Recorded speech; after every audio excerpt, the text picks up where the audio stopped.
સુરત જિલ્લાના કીમ નજીક national highway 48 પર ગમખ્વાર અકસ્માત સર્જાયો છે। માંગરોળના પીપરોડા નહેર નજીક આવેલા કટ પાસે એક બેકાબુ કન્ટેનરે બે બાઇકને અડફેટે લેતા એક બાઇક સવારનું ઘટના સ્થળે જ મોત નીપજ્યું હતું, જ્યારે અન્ય બે લોકોને ગંભીર ઇજાઓ પહોંચતા તેને તાત્કાલિક સારવાર માટે હોસ્પિટલ ખસેડવામાં આવ્યા હતા।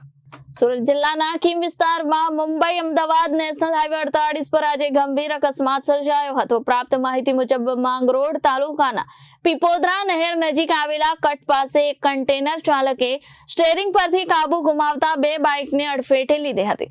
અકસ્માત એટલો ભયાનક હતો કે એક બાઇક સવારનું ઘટના સ્થળે જ મોત નીપજ્યું હતું, જ્યારે અન્ય બાઇક પર સવાર બે લોકોને ગંભીર ઇજાઓ પહોંચતા તેમને તાત્કાલિક 108 એમ્બ્યુલન્સ મારફતે નજીકની હોસ્પિટલમાં સારવાર માટે ખસેડવામાં આવ્યા હતા। આ અકસ્માતને પગલે હાઈવે પર થોડા સમય માટે ટ્રાફિક જામના દ્રશ્યો સર્જાયા હતા। આ ઘટનાની જાણ થતાં જ જિલ્લા ટ્રાફિક પોલીસની ટીમ ઘટના સ્થળે પહોંચી હતી, ટ્રાફિક વ્યવસ્થા પુનઃસ્થાપિત કરી હતી।